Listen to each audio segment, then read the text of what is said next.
Olá, a vocês que irão assistir essa apresentação. O presente trabalho tem por título Uma visão analítico-comportamental sobre o uso e a dependência em substâncias psicoativas. Foi desenvolvido por alunos e alunas da Universidade Federal do Ceará, no campus de Sobral. Eu me chamo Denadine de Souza, sou uma das autores. Inicialmente, pensando o uso de substâncias psicoativas, nós sabemos que ele faz parte da civilização há bastante tempo, em diferentes contextos, diferentes épocas. E, pensando em uma definição, seriam substâncias que são capazes de modificar as funções do organismo humano, agindo sobre a percepção e a expressão do comportamento. E, nos últimos séculos, essas substâncias elas foram categorizadas, divididas, né, em lícitas e ilícitas.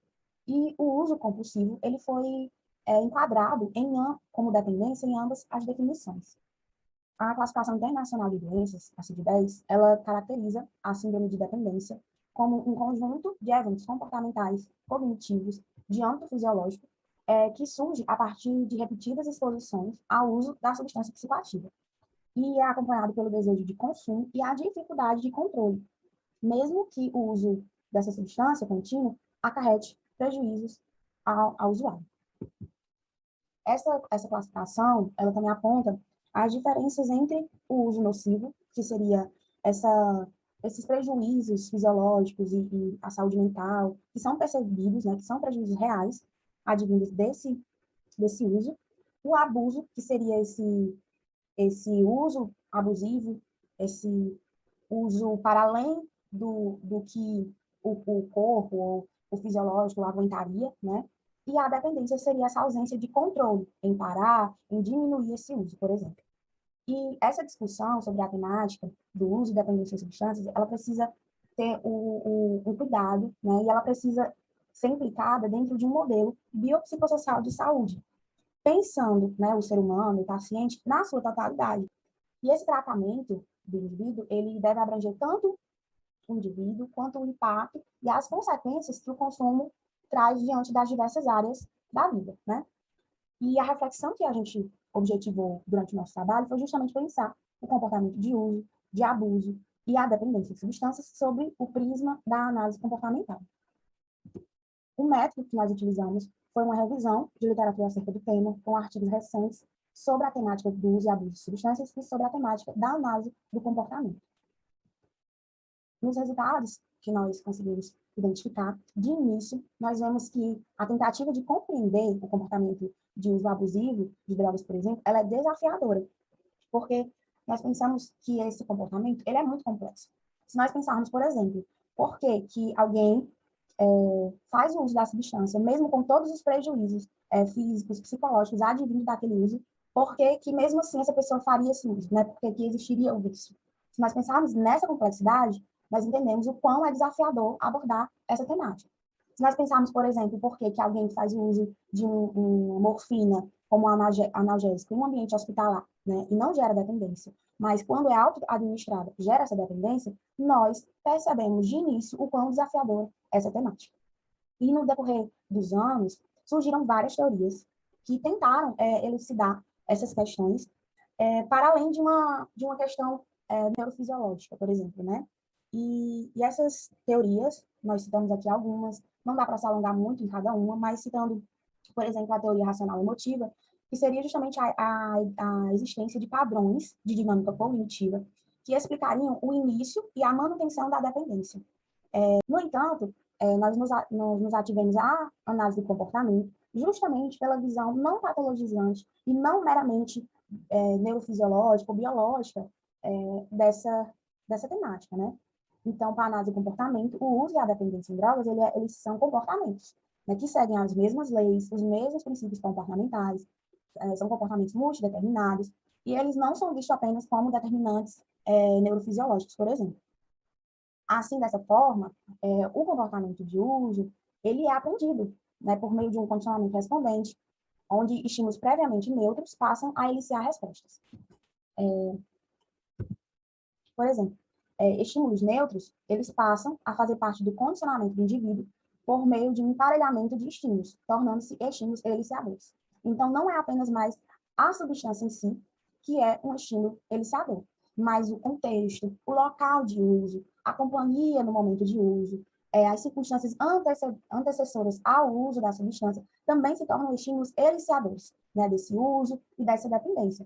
Então, esse olhar para as contingências que envolvem o uso da substância, entendendo que os estímulos sofrem emparelhamento entre, que supostamente seriam estímulos neutros, estímulos como a música, que toca no ambiente onde a pessoa costumeiramente faz uso da substância, né? Seria algo comum, mas nesse contexto torna-se um estímulo eliciador também. E pensando sobre isso, nós temos a concepção de que o nosso organismo ele busca um equilíbrio, né? Uma homeostase a todo momento. Então, ao usar para fazer uso, por exemplo, de uma substância relaxante, o nosso organismo busca produzir uma certa agitação para que o organismo mantenha a homeostase, o equilíbrio. E isso seria justamente a tolerância. É a partir disso, por exemplo, que nós pensamos que alguns indivíduos precisam de uma dose maior para obter o mesmo nível de satisfação, né, entre aspas, que eles teriam com a substância, né, que seria justamente essa tolerância. Para obter o mesmo efeito, precisa de uma dose maior, já que o organismo já está produzindo esses efeitos compensatórios. E, mediante essa tolerância, nos momentos em que o indivíduo ele é exposto aos estímulos condicionados, mesmo que não haja a droga, o organismo produzirá os efeitos compensatórios, né, em grande magnitude, o que gerando o que a gente conhece como sintomas de abstinência, né? E é importante ressaltar que existem variáveis relevantes para esse comportamento de uso, como fatores de vulnerabilidade, os reforços positivos, né, tanto fisiológicos como o que a pessoa sente fisiologicamente com o uso da substância, como também social, o grupo em que ela está inserida, né, o apoio e o sentimento de pertencimento ao grupo, né, por meio do uso da substância, mas também o reforço negativo, por exemplo, o alívio desses sintomas de abstinência, o alívio, esse uso como uma fonte secundária, né, de satisfação, de bem-estar. E é diante disso que a gente pensa as possibilidades de intervenção pela via da análise do comportamento, né? Onde podemos citar a extinção respondente, que seria essa possibilidade de desemparelhar esses estímulos, né? Esses estímulos neutros voltar, que antes eram neutros, voltarem a ser neutros e não serem mais aliciadores. Também a instalação de repertório comportamental necessário, por exemplo, para o usuário enfrentar situações onde vão haver pessoas que estarão fazendo uso da substância, né? E também o treino de habilidades sociais, que serão necessárias para esse usuário conseguir ou fazer a extinção do uso total, ou então diminuir o uso da substância mediante ao que qual é a demanda dele, né?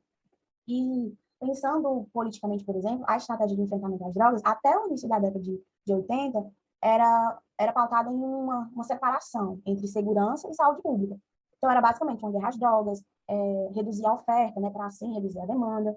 E aí, a partir do final da década de 80, pensou-se, né, nos programas de redução de danos, que seriam justamente essa contraposição à lógica da abstinência, mas uma tentativa de possibilitar uma vida mais estável e mais útil em sociedade para os dependentes químicos, pensando nesses dependentes químicos como participadores, né, como ativos nesse processo de recuperação, por exemplo. Né? Então, não seria interessante esses usuários, por exemplo, irem para uma clínica de reabilitação, ficarem exclusos da sociedade, né? Ficarem separados da sociedade. Porque, além deles estarem afastados dos estímulos eliciadores, né? Quando eles retornarem à sociedade, por exemplo, eles irão para o mesmo bairro, para as mesmas contingências que, por exemplo, eram estímulos eliciadores do uso. Então, esse trabalho tem que ser feito de forma ativa, no ambiente natural do sujeito, né? E com esse sujeito como participante ativo desse processo, sendo independente para escolher se quer diminuir o uso, né? Se quer apenas reduzir o uso, ou se quer extinguir esse uso, né? E aos impactos que ele deseja a partir dessa redução de danos, né? E essa é uma alternativa viável e humanizadora de intervenção.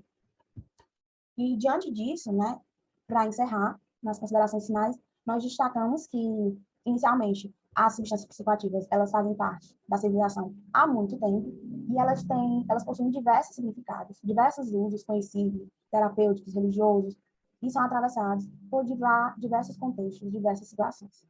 Na contemporaneidade, por exemplo, elas tornaram-se mais disseminadas, mais acessíveis e assumiram, né, dimensões de problemas de saúde pública, social e moral também, né, uma discussão moral que existe aí em torno desse uso.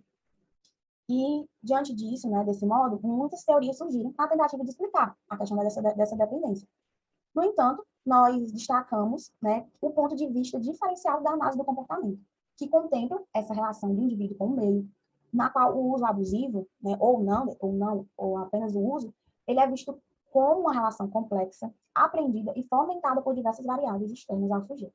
Então, que merece a nossa compreensão, merece a nossa atenção, nossa discussão sobre esse assunto, e principalmente pensando nisso por uma ótica não moralista, mas sim como uma ótica de saúde, né? De saúde, de bem-estar do sujeito, pensando ele como ativo nesse processo e não como alguém que deve ser apenas visto como um objeto de intervenção, mas como um ser humano que precisa de um olhar humanizado, né? Seja dos profissionais, seja da sociedade como um todo.